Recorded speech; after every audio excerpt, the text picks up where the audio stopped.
Ausgezeichnet mit einer Nominierung für das Spiel des Jahres 2022 sind folgende 3 Spiele.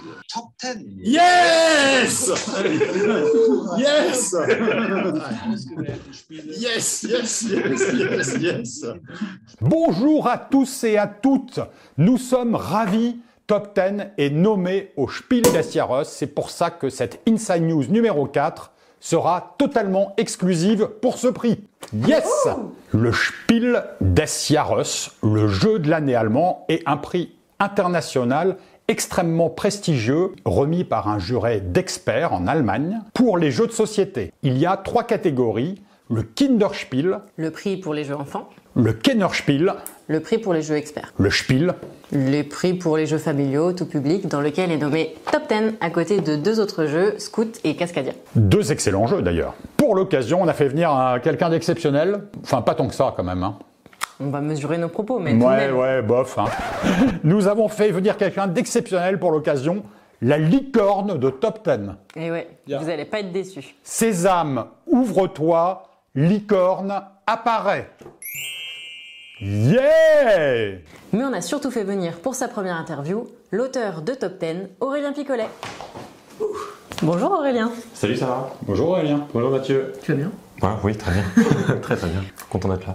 Super, nous aussi on est content que tu sois là. On a quelques questions à te poser, est-ce que tu voudrais bien y répondre? Oui. T'es pas obligé. Hein. Bon bah non alors. Bon, c'est fini. C'est fini, au revoir.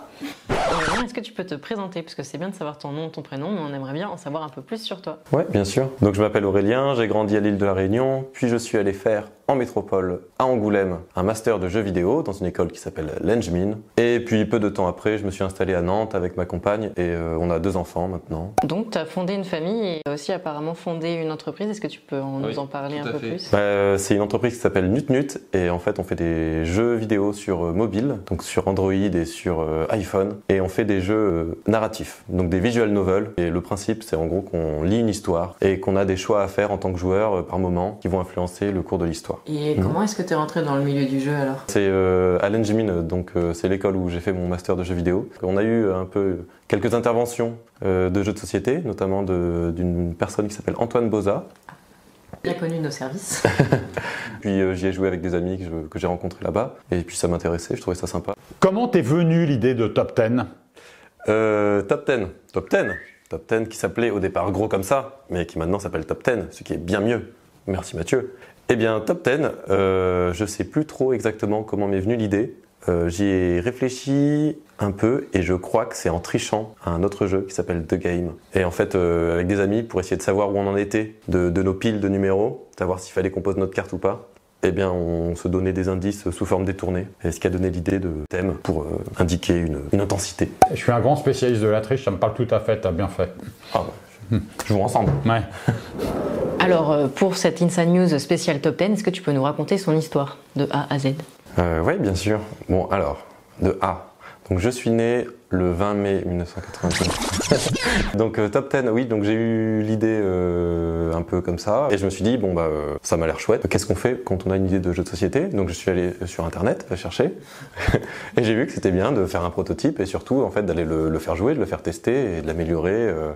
Donc j'ai fait ce petit prototype, et sur internet surtout il y avait un conseil très important, c'était aller dans des festivals, faire jouer le jeu, et donc j'ai cherché où est-ce qu'il y a un festival autour de Nantes, et il s'avérait qu'il y en avait un tout bientôt, juste à côté de Nantes, c'était à Saint-Herblain, le festival Le Double 6. Donc je me suis inscrit, voilà, j'ai contacté les auteurs du Cajot et ils ont été très accueillants, ils m'ont dit bon bah voilà, tu peux venir.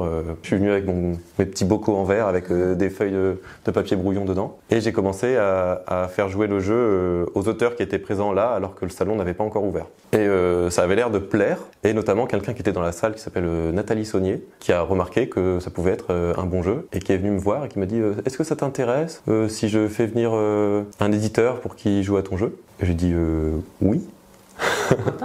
Pourquoi pas? Mathieu arrive, donc je sais pas qui c'est, il vient avec Tom Warchex, je sais pas qui c'est non plus, et ils viennent jouer au jeu. Et là ça a l'air de leur plaire, ils trouvent ça sympa, ils vont discuter entre eux, puis Mathieu revient et il se présente, et puis il me dit qu'il aimerait bien que je lui envoie le proto pour qu'il l'essaye avec l'équipe. Et puis voilà, 2 semaines après, c'était signé. Alors quel a été ton pire moment pour Top 10? Le pire serait quoi? Serait un 1. Sur la carte 1, mon pire moment de top 10, de toute ma vie je la pense comme ça maintenant, ce serait quand je me suis rendu compte que, en fait, au salon où j'ai présenté Top 10 la première fois, en fait, Mathieu est venu pour jouer au jeu, pour découvrir ce que c'était, mais il s'est trompé de table en quelque sorte, parce que moi j'étais en train de jouer au jeu de quelqu'un d'autre, mais je savais pas qui c'était, et je crois que je lui ai foutu un vent, et je m'en suis rendu compte après. Qu'est-ce que ça fait d'avoir un jeu nommé au Spiel?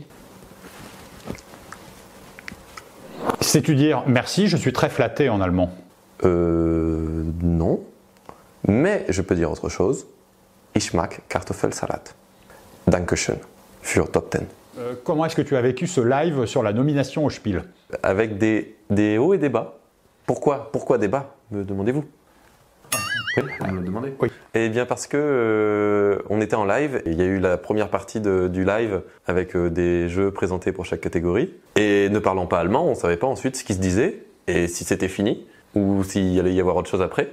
Et donc on était dans un moment de flottement de est-ce qu'on a été nominé ou pas, ou qu'est-ce qui va se passer maintenant, jusqu'à enfin que les annonces reprennent et que on réalise que oui, ça y est, on a vraiment été nominé. Oui, c'est une opération un peu à retardement finalement liée à notre méconnaissance de la langue allemande, mais ça rend la chose encore plus sympathique avec encore plus de saveur. Ah tout à fait, on a fait un roller coaster d'émotions. Tu as 10 secondes pour me citer des jeux qui ont déjà eu le Spiel. Anabi. Oui. Codenames. Oui. 5, 4, Un peu d'aide. 3, non, 2, 1. Ce qui est sympathique avec cet auteur, c'est qu'il n'a pas une grande connaissance du jeu, ce qui montre que même quand on n'est pas un grand spécialiste, on peut faire un des jeux les plus appréciés de la planète. Et Aurélien, qu'est-ce que tu ferais si Top 10 gagne le Spiel? Ce serait super, et je pense que j'irai au resto avec ma famille, et puis j'apprendrai peut-être à parler un peu allemand pour dire merci beaucoup au jury. Cette Inside News est bientôt terminée. On se donne rendez-vous à Berlin en juillet. On y va avec Aurélien Picolet, l'auteur du jeu, ainsi que l'équipe Cocktail Games. Tous ensemble, voilà, pour les résultats du Spiel des Jahres. On est ravis d'aller là-bas. Il y a plein de bons jeux. On ne sait pas si on va gagner, mais en tout cas, c'est un grand plaisir d'aller faire la fête à Berlin. Aurélien, Mathieu, dites au revoir à la caméra. De 1, Mathieu, le moins enjoué, à 10, Aurélien, le plus enjoué. Au revoir.